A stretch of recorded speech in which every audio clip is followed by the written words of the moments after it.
আসসালামু আলাইকুম। আশা করি আপনারা ভালো আছেন।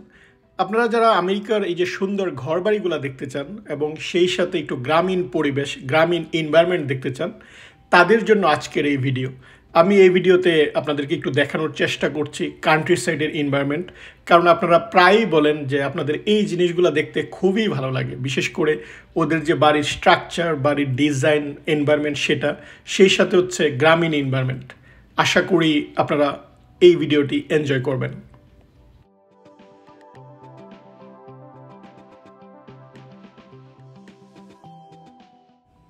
আমি মোহাম্মদ আরিফুর রহমান বলছি আমেরিকার ইন্ডিয়ানা স্টেটের ইন্ডিয়ানাপোলিস শহর থেকে।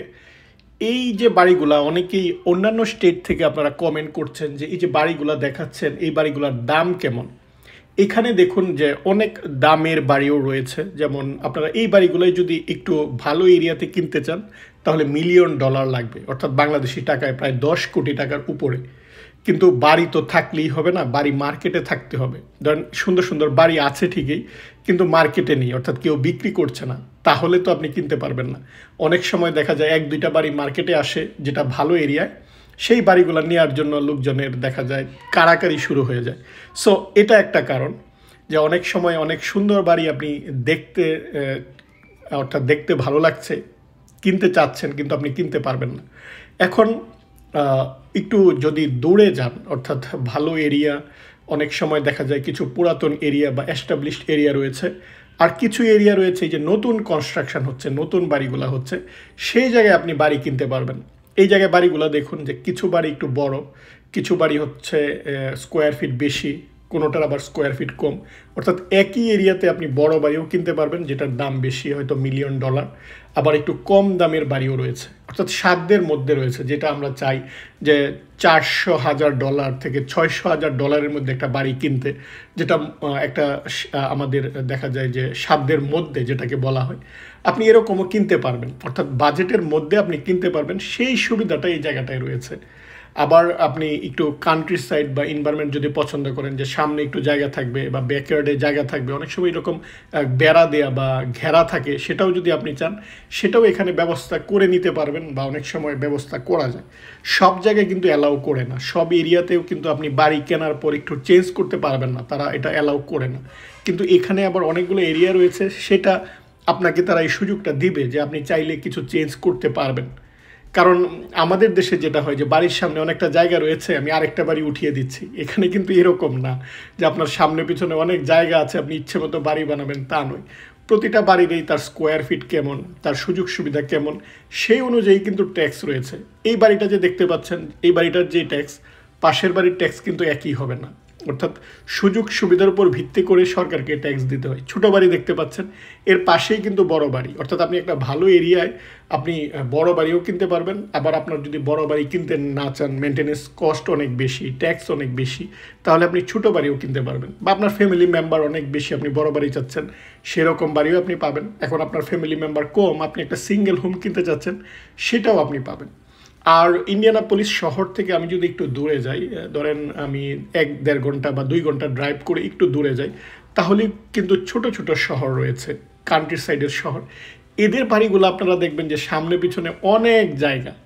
আবার আমরা অনেকেই কিন্তু যে অনেক জায়গা নিয়ে বাড়ি কিনতে চাই না, কারণ এই যে ঘাসগুলা আপনাকেই কিন্তু পরিষ্কার করে রাখতে হবে, আপনি কিন্তু নোংরা বানিয়ে রাখতে পারবেন না। এই যে দেখুন এখানে একটা ফার্ম করেছে, গরুর ফার্ম, আপনি গরুর ফার্ম করতে পারবেন, কিন্তু সেটা যেন আবার অন্যদের ডিস্টার্ব না হয়, তারা যেন আপনার এরিয়ার মধ্যেই থাকে। তাই কান্ট্রি সাইডের বাড়িগুলো অনেক বড় হয়। ফার্ম, আমি যখন এই জায়গাটা দিয়ে যাচ্ছিলাম দেখলাম যে ওরা ভুট্টা লাগিয়েছে এবং সেই সাথে মিষ্টি আলু চাষ করেছে। কয়েকদিন পর হয়তো এগুলো আরও বড় হবে, তখন আমি আবার গিয়ে আপনাদের সাথে দেখানোর চেষ্টা করব। গতকাল যেহেতু ছুটির দিন ছিল, যে ভাবলাম একটু দূর থেকে বা গ্রামীণ এনভায়রনমেন্ট থেকে একটু ঘুরে আসি, কারণ এখন ছুটির সময়, এই 4th জুলাই আবার ছুটি রয়েছে। এই সময়টায় যদিও প্রচণ্ড গরম, কিন্তু বিকেলবেলার পরিবেশটা কিন্তু খুবই সুন্দর হয়। তাই বিকেলবেলা এই যে এনভায়রনমেন্ট দেখুন, যে সানসেটটা হওয়ার পর যে এনভায়রনমেন্ট, মনোরম পরিবেশে এরকম গ্রামীণ এনভায়রনমেন্ট দিয়ে যাচ্ছিলাম, বিস্তীর্ণ মাঠ, দেখতেই ভালো লাগছিল। মনে হচ্ছিল যেন একটা দেশীয় আমাদের যে গ্রামীণ পরিবেশ, সেই পরিবেশের মধ্যে দিয়ে যাচ্ছি। দেখুন আমরা যখন আমাদের গ্রামে যাই, রাস্তার দুই পাশে কিন্তু এরকমই ফাঁকা মাঠ থাকে, ফসলি জমি থাকে, তারপর সন্ধ্যাবেলার যে আকাশ, একই আকাশ বা সব কিছু এক, কিন্তু মানুষগুলো এখানে ভিন্ন। বা আমাদের দেশে আপনি রাস্তার পাশে মানুষ পাবেন, ছোট একটা বাজার পাবেন, লোকজন হেঁটে যাচ্ছে বা সাইকেলে যাচ্ছে বা মোটর সাইকেলে যাচ্ছে, এই দৃশ্যগুলো এখানে নাই। চোখের সামনে থেকে আপনার এই দৃশ্যগুলো হারিয়ে যাবে। হয়তো একই পরিবেশ, একই গ্রামীণ এনভায়রনমেন্ট, কিন্তু একটু আলাদা। আমাদের বাড়ির সামনে যেরকম ফল ফলাদির গাছ থাকে, এখানে এই জিনিসগুলো থাকে না। তাছাড়া দেখবেন সব কিছু প্রকৃতির যেটা সেই রূপটা একই রকম রূপ, বা আকাশের যেই আমরা সন্ধ্যাবেলার যে লাল আকাশ দেখি সেটাই সেই একই আকাশ। কিন্তু তবু আপনার কাছে যেটা মনে হবে, যে অনেক সময় আমাদের কাছে মনে হয় যে এই আকাশ তো আমার না। বাংলার আকাশের যে একটা রূপ, বা বাংলার শরতের আকাশের যে একটা রূপ নতুনভাবে ধরা দেয়, সেটা আপনি মিস করবেন। আপনি যতই দেশ থেকে দূরে যান না কেন, ওই জিনিসগুলো আপনার কম্প্যারিজন আসবে। এটা আমরা যেটা ছোটোবেলায় যেখানে যে সময়টা কাটিয়েছি, আমরা চাইলেও কিন্তু সেটা মাথা থেকে বাদ দিতে পারবো না। আপনি যখনই এই এনভায়রনমেন্টটা দেখবেন, সাথে সাথে ওই কম্প্যারিজনটা কিন্তু চলে আসবে। যেমন এই জায়গাগুলোতে আমরা যখন দেশে ঘুরে বেড়াই, বা দেশে যখন আমরা ঘুরি, আমাদের বন্ধুবান্ধব থাকে, ওদের সাথে আমরা ঘুরে বেড়াই, বা আমাদের রাস্তার পাশে একটু চা স্টল থাকে যেখানে বসে আমরা একটু চা খাই। এখানে কিন্তু এরকম কোনো কিছুই নাই। আপনার কফি শপ রয়েছে, সেখানে যেতে হবে, বা আপনি রাস্তার পাশে হয়তো গ্যাস স্টেশন পাবেন যেখানে ছোটোখাটো স্ন্যাক্স এই জিনিসগুলো যদি কিনতে চান সেটা কিনতে পারবেন।